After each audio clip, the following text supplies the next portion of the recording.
Welcome back to the deep dive. This time, we're soaring into the world of Fourth Wing by Rebecca Yarros. You've shared some excerpts from this fantasy novel with us, and trust me, it's a wild ride. We're here to help you navigate the dragon-sized challenges, untangle the web of relationships, and maybe even predict some of those gasp-worthy twists. From the brutal training regimen of the Riders Quadrant to the enigma of dragon powers, we'll break down what makes this world so captivating. Okay, let's dive right in. We meet our protagonist, Violet Sorrengail. And she's not your typical warrior, is she? She's described as physically fragile, grappling with chronic pain, and hesitant to join the Riders Quadrant. It's like she's been thrown into a den of dragons before even stepping foot in the training grounds. What's fascinating here is that despite Violet's perceived weakness, her mother, General Sorrengail, sees something others don't. A strength forged through enduring chronic pain. Makes you wonder if the general sees a reflection of herself in Violet. That unwavering belief is crucial, because the Riders Quadrant seems less like a training program and more like a death trap. Absolutely. The cadets are constantly pushed to their limits, facing a very real possibility of death. The saying goes, graduate or die, and the death roll. A grim list documenting those who've perished during training serves as a stark reminder of just how high the stakes are. Talk about pressure. Even before training begins, doubts swirl around Violet like smoke from a dragon's nostrils. Her sister Mira bids her a tearful farewell, foreshadowing the dangers ahead. Then there's Daenatos, Violet's childhood friend, who urges her to choose the safer path of the Scribe Quadrant. He believes her talents are better suited there, and fears for her safety amongst the dragon riders. Dane's protectiveness is understandable. He represents a sense of normalcy and safety, a path where Violet might avoid the brutal realities of the Riders Quadrant. It makes you question, wouldn't anyone crave that kind of security in a world teeming with such danger? Absolutely. But Violet, she's thrust into the fire right from the start. We see this in the infamous Parapet Challenge, a narrow bridge over a dizzying drop, one misstep, and it's all over. The parapet is a test of nerve. But it's also where we witness the animosity directed towards Violet, particularly from Jack Barlow, a fellow cadet with a seemingly personal vendetta. It highlights the cutthroat competition within the quadrant, a stark contrast to the support Dane offers. The tension is palpable, and it escalates during hand-to-hand combat training, where she's targeted and injured. It's a brutal reminder that in this world, you can't always trust those around you, especially when everyone is vying for survival. The quadrant breeds an environment of distrust, forcing Violet to confront the fact that she is largely alone. If her mother hadn't pushed her towards this path, would she have found this inner strength? It's a question that lingers as we delve deeper into her journey. We've got this intense training, fierce rivalries, and a constant threat of death.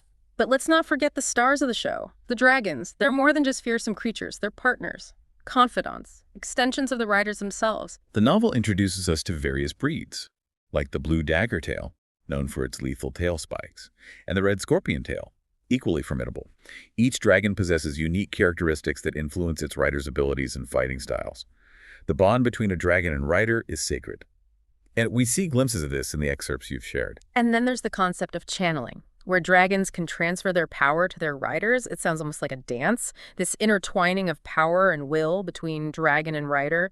But then there's the signet, a unique ability that manifests in some riders, granting them additional powers. And here's where it gets really interesting. Violet struggles to channel, leaving her at a disadvantage. It creates a mystery surrounding her potential and casts a shadow of doubt over her future as a rider. It's a crucial point, because it raises questions about her true nature. Is she truly weak, as others perceive her to be? Or is there something more to her inability to channel? It's almost as if her power is dormant, waiting for the right moment to awaken. It definitely sets her apart from the other cadets. So how does one even become a dragon rider in this world? Is it a matter of skill or something more destined? That's where threshing comes in. It's this chaotic, almost ritualistic event where dragons choose their riders, cadets face a variety of dragons, and must prove themselves worthy of being chosen.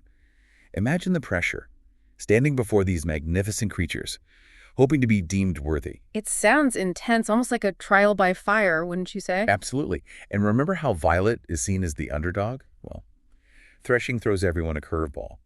Instead of bonding with the more common dragon, she's chosen by not one, but two extraordinary dragons. Two? Okay, hold on. How does that even work? First, she's chosen by Tairn, an ancient and incredibly powerful black dragon. His breed is rarely seen, let alone bonded with a rider. His choice shocks everyone, especially Violet.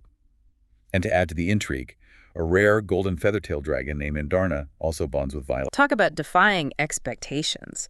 Two powerful, unique dragons choose the supposedly weak Violet. This completely upends everything we thought we knew about her and sets the stage for an incredible journey. It does. It makes you wonder if her inability to channel is somehow connected to her unique dual bond. And what does this mean for her future in the Rider Squadron? So many questions. Speaking of questions, remember those rebellion relics we mentioned earlier? They seem to add another layer of complexity to Violet's life. The rebellion relics are markings that tie certain characters to the rebellion led by Violet's father. They become a source of tension and prejudice, as some writers view anyone bearing these marks with distrust, questioning their loyalty to Navarre. For Violet, it means facing increased scrutiny and even threats. It's almost as if these relics represent a hidden wound within Navarre, a reminder of a past conflict that continues to haunt the present. Precisely.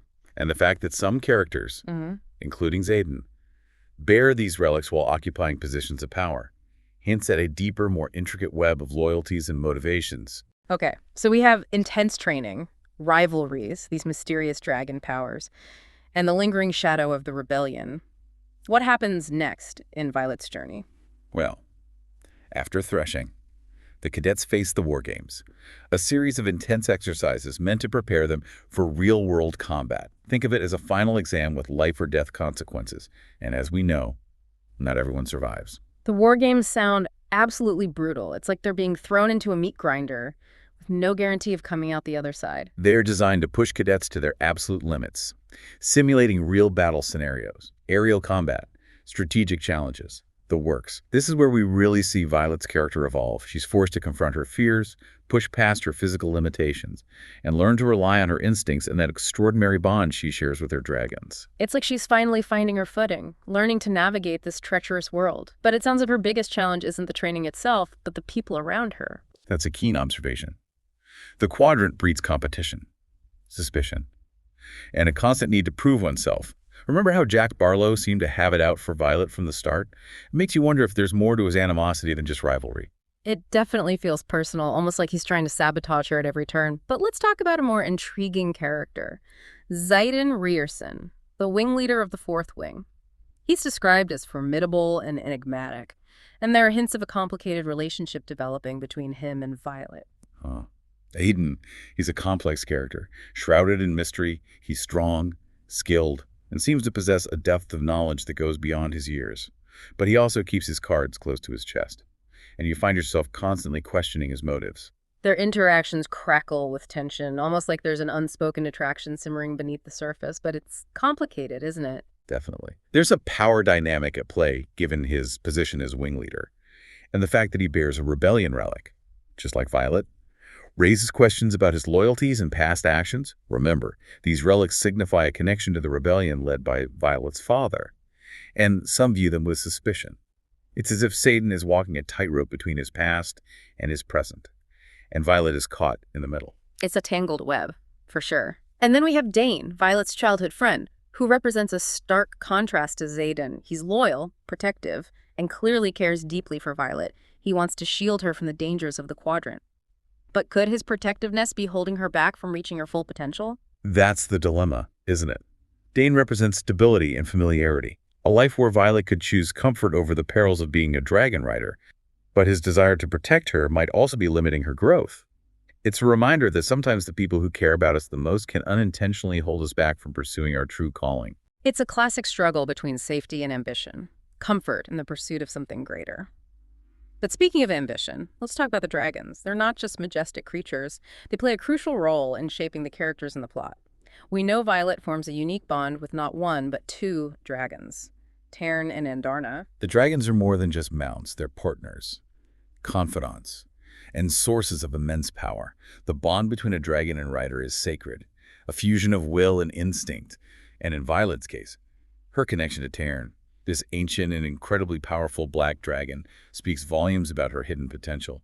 Then there's Andarna, the golden feathertail, who brings a different energy to their bond, almost like a playful counterpart to Tairn's stoic nature. It's fascinating how the dragons themselves seem to have their own personalities, desires, even secrets. Tairn, especially, is shrouded in mystery, often offering cryptic advice or taking actions that Violet doesn't fully understand.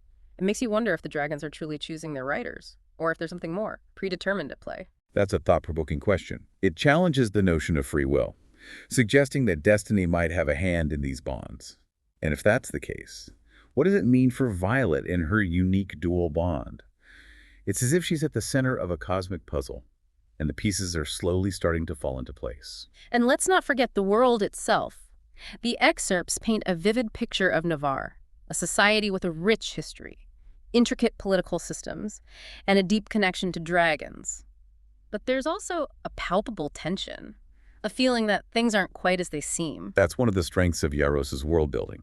She creates a sense of depth and complexity, hinting at a darker undercurrent beneath the surface.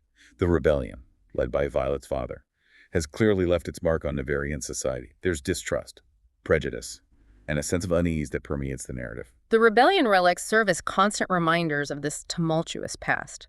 And the fact that they evoke fear and judgment speaks volumes about the lasting impact of the rebellion. It's almost like the society is fractured, with those bearing the relics viewed as potential threats. Yes, and it raises questions about the nature of loyalty and forgiveness.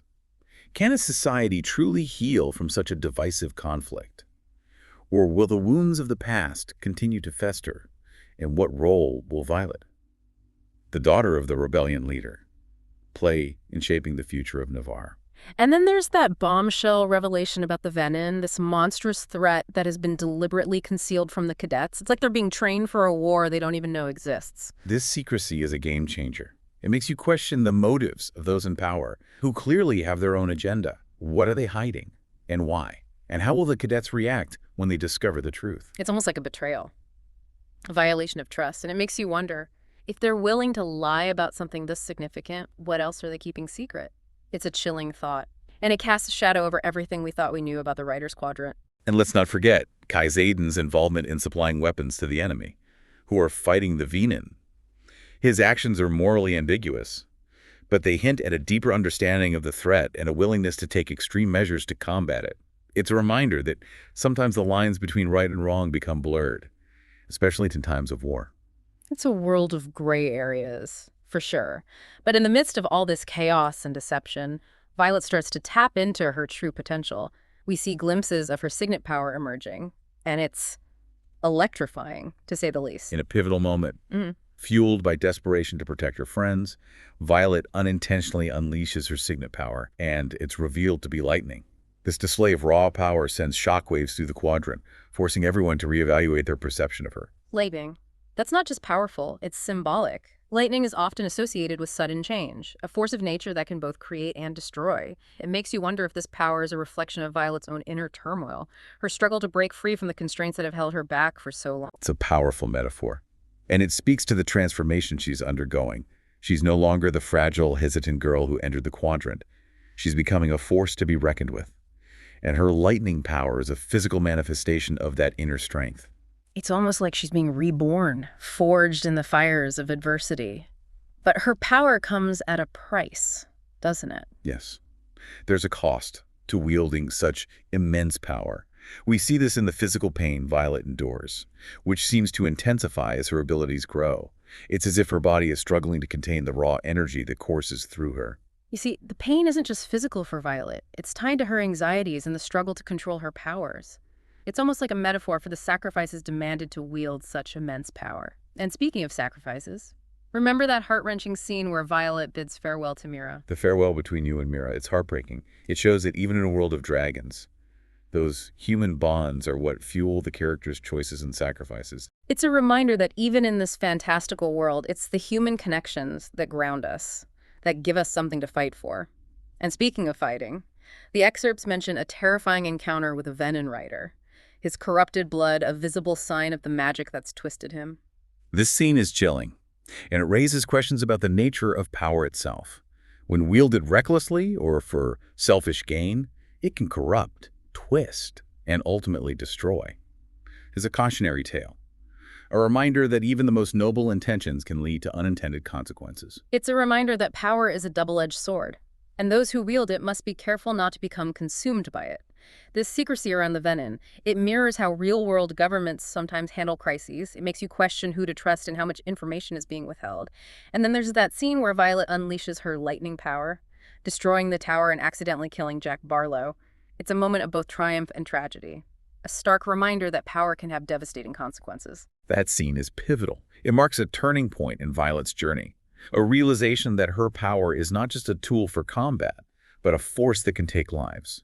The fact that she accidentally kills Jack, someone who has been a constant antagonist, adds another layer of complexity to the situation. It's a reminder that actions have consequences, and that even unintentional harm can leave lasting scars. And it highlights the burden of leadership, a weight of responsibility that comes with wielding power, even if that power is used unintentionally. Exactly. Violet is forced to confront the duality of her power, its capacity for both creation and destruction.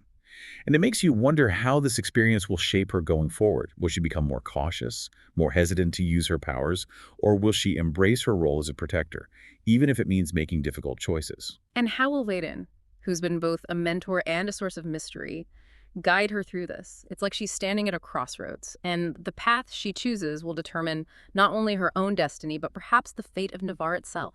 Her relationship with Xaden is crucial here.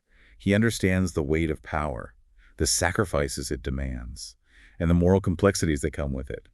He recognizes her potential, but also sees the danger she faces, not just from external threats, but from the power within herself. Their dynamic is fascinating.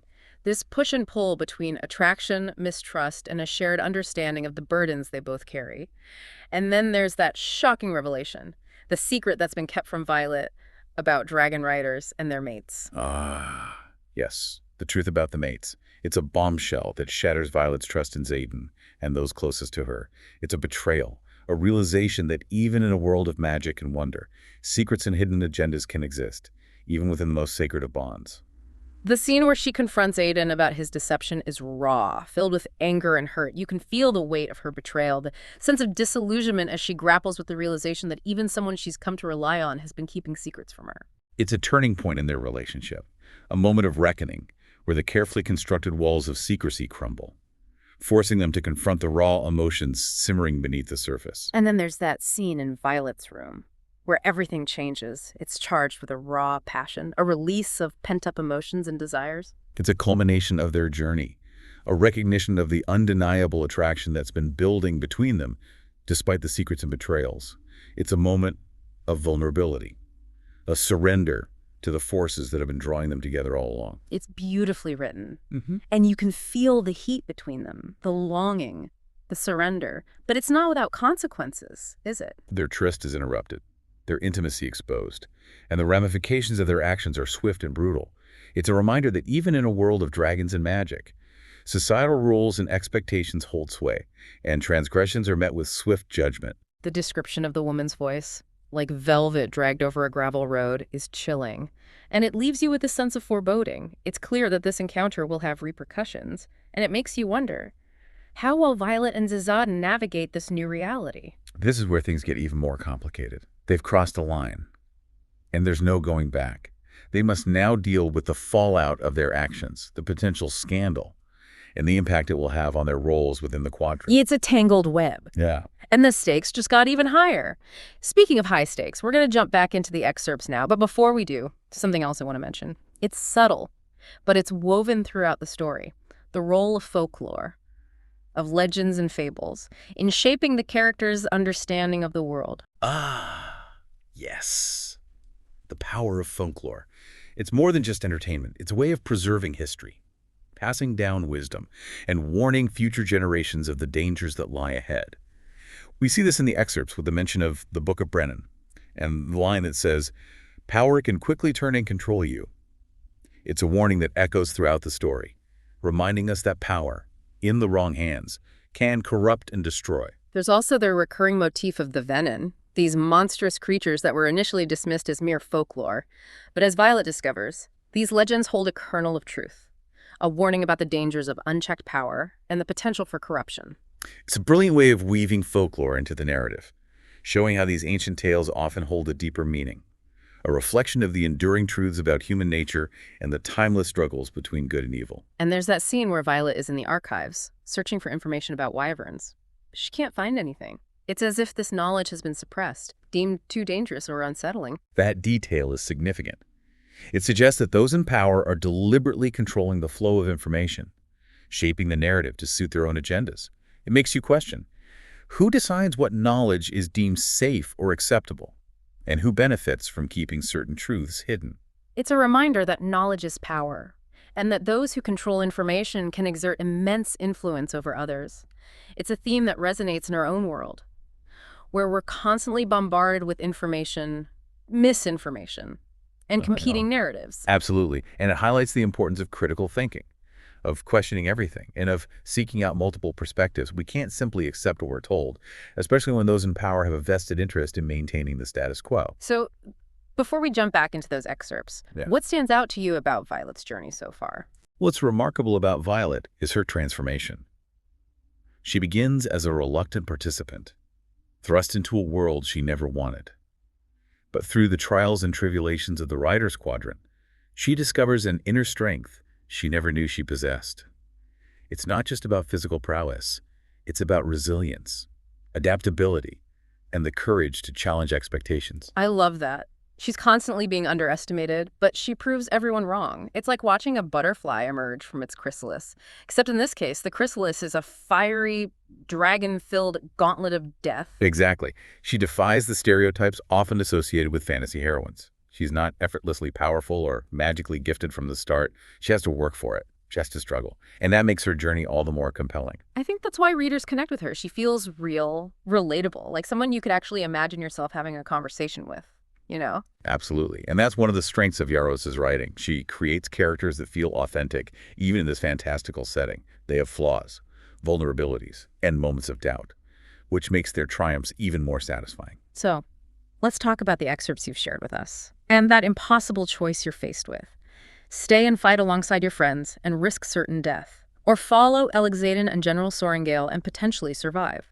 It's a decision that tears at your heartstrings. It's a choice that forces you to confront your deepest fears and question where your true loyalties lie. Do you prioritize your own survival, or do you stand by those who have become like family? It's a decision many of us might struggle with. What strikes me is how Elexaden, despite his own complicated history and allegiances, understands the gravity of this choice. He doesn't try to coerce you. He offers you a choice. And in that moment of crisis, you see a flicker of vulnerability, a glimpse behind the mask of the stoic wing leader. It humanizes him, doesn't it? It shows that even those who seem to have it all figured out still grapple with uncertainty and doubt. And then there's that gut-wrenching scene where you say goodbye to Mira. It highlights the depth of the bonds forged within the Quadrant, how these cadets have become more than just comrades, they're a surrogate family. That farewell underscores the emotional stakes of this story. It reminds us that even in a world filled with dragons and magic, it's the human connections that truly matter, the bonds of friendship and loyalty that fuel our choices and sacrifices. And then, as the story unfolds, you witness the devastating consequences of the Venan threat firsthand. It's no longer an abstract concept, a whispered rumor.